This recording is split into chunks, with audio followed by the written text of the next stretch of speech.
Hey, good morning, guys. It's Duania, and I wanted to share an excerpt with you from my book, Not a Single Shade of Gray. I opened the Bible, hopeful that somehow God would say something to me. It was a devotional Bible my mother had given me that I had been trying to read for a few days at the time. It had the Old Testament on one side and the New Testament on the other. Whichever passage of scripture the devotion would be based on would be highlighted in gray. When I opened the Bible, there, highlighted in gray, was the passage from Luke 22, verse 31, which reads, "And the Lord said, Simon, Simon, indeed Satan has asked for you, that he may sift you as wheat. But I have prayed for you, that your faith should not fail. And when you have returned to me, strengthen your brethren." It felt like God called my name that night. He was not only saying, "Simon, Simon," he was saying, "Duania, Duania." That was something I could easily understand. Interestingly, on the opposite page in the New Testament, there in Psalm 55, verse 21, were the following words.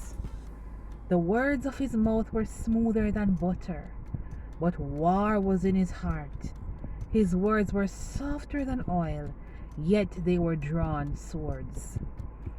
Of all the scriptures I could have opened my Bible to find, here were two passages that I could easily understand that spoke directly to me about what I was facing and about the intentions of this test and this adversary. I could not believe it. I cried. What more did I need? Girl, run for the hills. The devil has asked for you, that he might sift you as wheat. Girl, get out of this.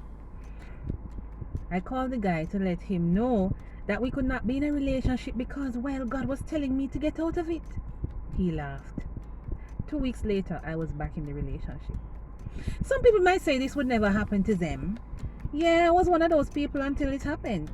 Some others might ask, can God say something like that and you still go on in your own way? Absolutely. I berated myself for my poor decision making and lack of willpower to walk away, but I never forgot the words I read that night. All it takes to ensnare people in an ungodly relationship is an unsurrendered heart, distracted eyes, and an assignment from hell. So many people today are facing the same problem, but they don't tell anyone for fear of condemnation. This is the book I wish I had when I was leading worship with no personal direction about relationships and needed to break free from destiny destroying mindsets and connections. This is the book I wish I had when I was 17 and lonely, when I was 18 and naive, 21 and confused, 25 and concerned, 27 and exhausted, and 29 and just waiting. Here's to you, my sister. So, I wrote this book for you, women, single women. And I wanted to just pause for a moment before I started the workday and to say to you that if you are a Christian and you are out there and you have no idea how to navigate this world called relationships and you are serious, I'm not talking about the women who you're a Christian but you think you need a little time to explore the world. I'm talking about the women of God who you love the Lord but you just don't know. Let me tell you something. This book can bring deliverance to you in this area of relationships. It's what you need to know.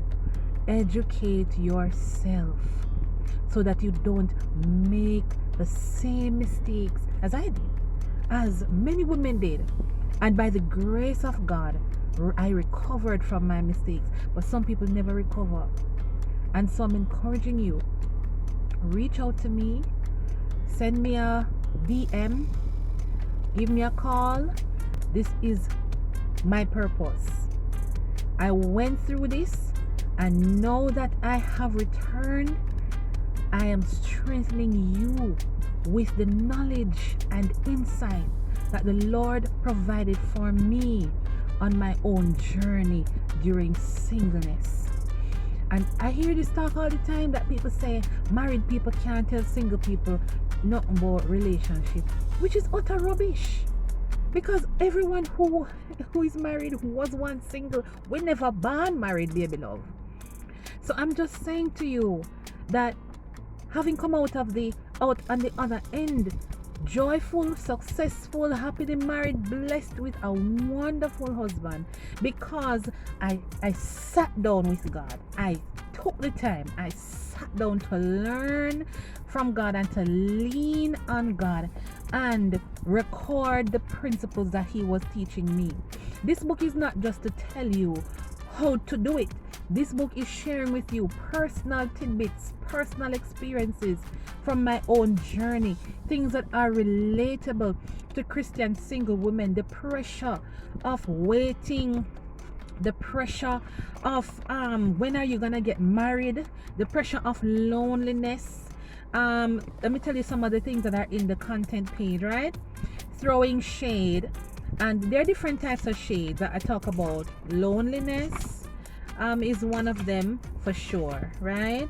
And we look also at the penina called pressure, jealousy, fear, all of those kind of peninas, rejection, right? Know that one too. The many different shades of gray that there are, red apples and blood, golden statues. What about the idolatry of marriage and the idolatrous relationship ideologies that you have? The golden statues you have built in your mind, like Nebuchadnezzar, as to what the ideal relationship is for you. How do you deal with that kind of thing? What's love got to do with it? What is love? How do you define love? Do we have the wrong conception of what love is? Right? We talk about God, what do you want from me? And God, what do you want for me? Wrapped up, tied up, tangled up. How do you come out of an entanglement? You're in that cycle, you cannot come out of it. We talk about that in this book, and these are scriptural principles that you are exposed to, not my opinions now. Sharing from scripture what you need to understand, even about spiritual warfare and the spiritual side of things, and what are the biblical principles to get you out of these entanglements. Those are things that we discuss in this book, right? That is, girl, if it's gray, throw it away. Sunshine on a cloudy day, the journey, letting it go and laying it down, meeting Mr. Right, that's chapter 13. Walls, gates, and barricades. You know, sometimes as single women, we build some barriers around our heart because we've been hurt before. What's the difference between building a wall, building a gate, and barricading your heart? Right? With God, not for God. You're not waiting for God to bless you with somebody. You're waiting with God. And that's important. The elephant in the room, you know, the big gray elephant in the room, right? And dear God, now what? Now that God has taught you all these principles, what next?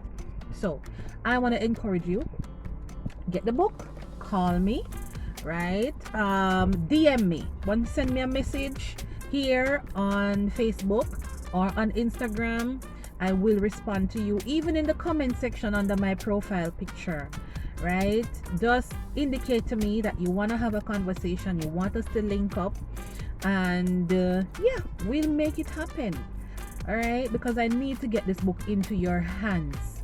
And just prepare for, in the coming days, I'll be sharing some little videos, some clips, some tips, so just to talk to you, talk to my sisters from the different ministries across the world, wherever, as long as Jesus Christ is Lord in your life. I want to talk with you. I want to get this book to you because you need to know, so that you can avoid the red flags and you can come out of the hole them where the devil set for you, the traps and the snares. There are good men. Let me look into this camera. There are good godly men. There are godly men out there. I know you don't want to hear it. Because there's this wrong idea that all men are dogs, but it takes a godly woman for God to align you to a godly man. You have to first be godly. And what does that even mean? We go through that in the book, right? So it's not just a pretty book. Let me tell you something. It's not just a pretty book. It's not just pretty. Yeah, it look nice. Big up Crystal Day, Daylight Publishing. Wonderful girl. Wonderful work. It's not just a pretty book. It is important that you know what you know, and I make sure that with the help of God and the grace of God that I spend the time to teach in this book. Alright? So that's it for today. Have yourselves a wonderful day and just be blessed. Bye bye.